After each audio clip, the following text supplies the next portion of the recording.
Hey guys, welcome back to the channel and some more bolt action coverage for you guys today. So, as part of our effort to build up our American or US forces here, we have picked up an M3A1 half track and we'll be opening that for you guys today. So, one of the plastic kits here, long time sort of stalwart in the range here from Warlord. We'll be taking a look at that. So, if you like machine guns on your transport, this is the thing here basically. So, we'll be right back after we get this opened up for you guys. Alrighty guys, so we're back and we got everything opened up here for you. So again, we get a little bit of like damage and smoke markers here, which is pretty neat. Our instruction sheet, really just not too complicated of a kit, all things considered. Decal sheet, which is pretty cool here. So if you want to go American, or I think even showing some French markings there. So it's nice that we have that. Then, as our printer does stuff in the background here, the two sprues that we get here. So, and everything's pretty well and pretty easily laid out. So I think this is actually in a Warlord original kit. I didn't see Atelieri or anything on the box markings, but could be wrong. But anyway, yeah, pretty simple and straightforward to put together for you guys, and pretty good detail here. So we got our tracks, we got the wheels, a couple accessories. You have some options on whether you want the windows in the front or like an armored section there, and some of like the different front bits too. Like if you want like a towing cable or other things there, and then the rest of the fighting compartment, rest of the vehicle too. And you have some options on just how many machine guns you really want to load this thing down with. So it comes with a 50, but then there's multiple 30 cals and everything as well. So we got two of them there, 150 and 130, and then two more 30s up there. And then the last bit here is the stat card, which is nice. So this is basically mid or late war, U.S. half track, but again, could also be used by the French. Inexperienced 79 jumps up to 99 for regular and 119 for veteran. Still, super squishy though. So it's tracked. It transports up to 12 men, which is pretty cool. Damage value of 7, so it actually has armor, not much, of course, but it's not going to necessarily get shot up with by rifles or something like that. It is open topped, of course. It can tow basically anything. So light, medium, or heavy AT guns, light or medium howitzer. I guess not a heavy howitzer, and possibly a light AT gun. Then options. So right, we can add 3 extra pintle-mounted MMGs. So those are the 30s, basically one on the left, one on the right, and one in the rear. So really, if need be, you could certainly use this as its own AA vehicle. But 15 points a pop for those, so that is not cheap for the upgrade considering how expensive this thing already is. So again, we're really just doing an unboxing here, not much of a review. We'll have reviews of different vehicles and stuff, separate series of videos.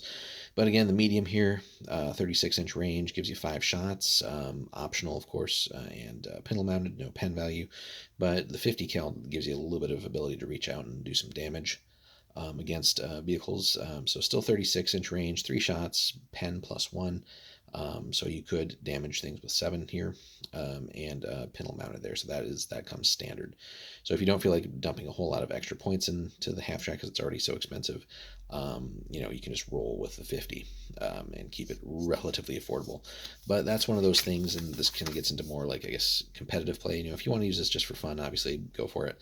But as far as I'm aware, and limited experience playing with the U.S., but the half tracks, and same thing kind of with the Germans, I think they're just way too many points, and I don't think we really tend to see too many in competitive lists. Again, correct me if I'm wrong, or hit us up in the comments, guys, what your thoughts are on that, on the half track from a competitive purpose.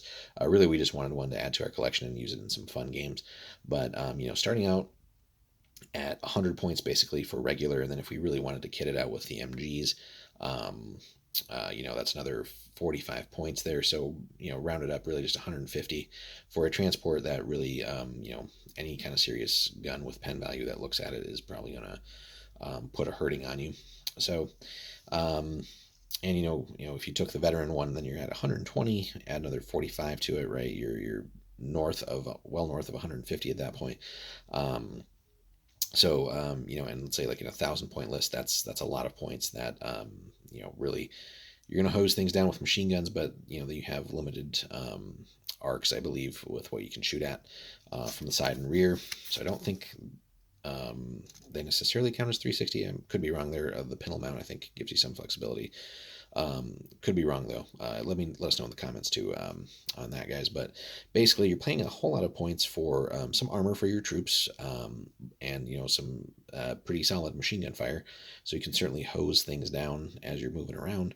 But I think the typical option is to basically pick your trucks, just because basically I think you transport the same amount for far cheaper, getting you that important order die, and I think you can still add like a one pintle mounted MG to a truck for like 10, 15 points. But even then, it's like a fraction of the cost of what you're paying for this thing, even in stock configuration. I think you get something like maybe two trucks per one of these.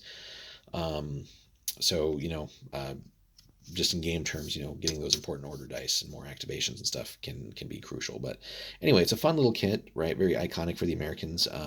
That's, like I said, the main focus on why we bought it. So, and we'll feature it in some battle reports and stuff too. But I think just purely competitive standpoint, you got to focus on other means of transport for you guys, or if you're running all infantry. But let us know in the comments, guys, what your thoughts are on that. Be happy to hear from you. Hope you enjoyed our little look here at the M3 half track for the US. Hit us up with a like and subscribe if you haven't already. That helps keep the channel growing. We got plenty more content coming for you guys. If you want to support the channel a little bit more too, check out the link in the description there. If you head over to Warlord, that helps us. If you do pick up something from the Warlord store from following our link there. And also, if you're wanting Warlord's products and stuff like that, and your local store doesn't carry it, there's also a little description below that that will give you advice or contact info on how to help your store get set up with that. So anything to basically keep the hobby growing and stuff like that. So hope you guys enjoyed. Thanks for hanging out with us, and we'll see you in the next one.